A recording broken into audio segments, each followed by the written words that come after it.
സത്യമായിട്ടും അതെന്റെ ചേച്ചിയാടി, ഒന്നും പറയുന്ന മനസ്സിലാക്കണി. എടീ നിന്നെ അല്ലല്ലോ വേറെ ആരും എനിക്ക് ഇഷ്ടമല്ല. സത്യം, നീ എന്റെ പൊന്നില്ലേ. എന്തോ പറയാനാടി, ഇന്നലെ തിയേറ്ററിൽ സ്നേഹം കൊണ്ട് ചേട്ടൻ കാണിച്ചില്ലേ, തിയേറ്ററിൽ ഉമ്മയൊക്കെ തന്നെയല്ലേ. അത് വിട്. അടുത്ത കൂറെ നേരോ ഇവിടെ കൊണ്ട്. സത്യമായിട്ട് അതെന്റെ ചേച്ചിയാന്ന് പറഞ്ഞില്ല. ഇനി ആരോട് പറയാം, അത് ചേച്ചിയാ. ചേച്ചിയുടെ നമ്പർ പോലും ഒന്നുമില്ല. അവിടെ സിനിമയ്ക്ക് വരുന്നെന്ന് പറഞ്ഞ് വന്നേ ഉള്ളൂ. എന്റെ മുത്തല്ലേ, നിനക്ക് ഉമ്മ വന്നില്ല. ഇനി വേണം ഉമ്മ തിയേറ്റർ ഇനിയും പോകാൻ നമുക്ക് ഒരുമിച്ച് കേട്ടോ. ഓ പണ്ടാരം തുടങ്ങാൻ വേണ്ടി. എടി ഞാൻ ബിസിയാണ്, പിന്നെ വിളിക്കാം. എനിക്ക് പഠിക്കാനൊക്കെ ഉണ്ടെന്ന് പറഞ്ഞില്ല ഒരുപാട്. എന്തോ പറയാനാന്ന് പറയാം. സത്യമായിട്ടും ആരും ഇല്ല. എന്റെ കാമുകിമാർക്ക് മെസ്സേജ് ചെയ്യാം. അതെ, എന്റെ കാമുകിമാർക്ക് മെസ്സേജ് ചെയ്യാണ്.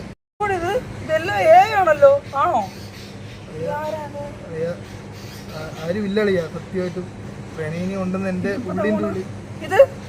ഇത് നിന്റെ കൂടെ കഴിക്കുന്നത്.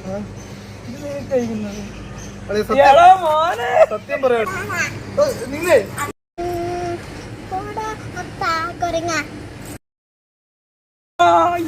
അതൂടായി പോണോ കുഞ്ഞിന്റെ ആ ഫോൺ വാങ്ങിച്ചിട്ടോ. അത് കളിപ്പാട്ട ഫോൺ അളിയാ.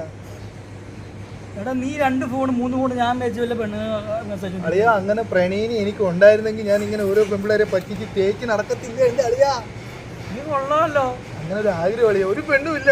ആ മെസ്സേജ് ഓടി വന്നതാ. നീക്കും കണ്ട് ഫ്രഷ് ഉണ്ടായിരിക്കും. ആ കൊച്ചിന്റെ നമ്പരൊക്കെ എനിക്കും മെസ്സേജ് അയക്കാന്നൊക്കെ ആഗ്രഹിച്ചതാണ്. ഇപ്പൊ ആഗ്രഹമെല്ലാം പോയി. പണ്ടേ ഞാൻ കൊച്ചിൽ ആഗ്രഹിക്കുമായിരുന്നു, എന്റെ വീട്ടിൽ കറണ്ട് പോകുമ്പോ ഞാൻ വേറെ വീട്ടിൽ പോയി നോക്കുമായിരുന്നു കറണ്ട് ഉണ്ടോ ഇല്ലേ. ശരി, ഞാൻ നോക്കാറുണ്ട്. പക്ഷെ ഇപ്പൊ ആ വീട്ടിൽ കറണ്ടില്ലേ, സന്തോഷം പറ്റില്ല. അവിടെ ഇവിടെ കറണ്ടില്ല. അതേ അവസ്ഥ ഇപ്പൊ വന്നത്. നിന്റെ ഇവിടെ ആരും ഇല്ലല്ലോ. എനിക്കാരും ഇല്ലല്ലോ. ഇപ്പൊ കറക്റ്റായില്ലേ. എനിക്ക് ആയിരുന്നല്ലോ, ആരും ഉണ്ട്. പക്ഷേ ഞാൻ പോയിട്ട് വരട്ടോ. അപ്പൊ വന്നാൽ നിന്നില്ല. ആരോടും പറയില്ല.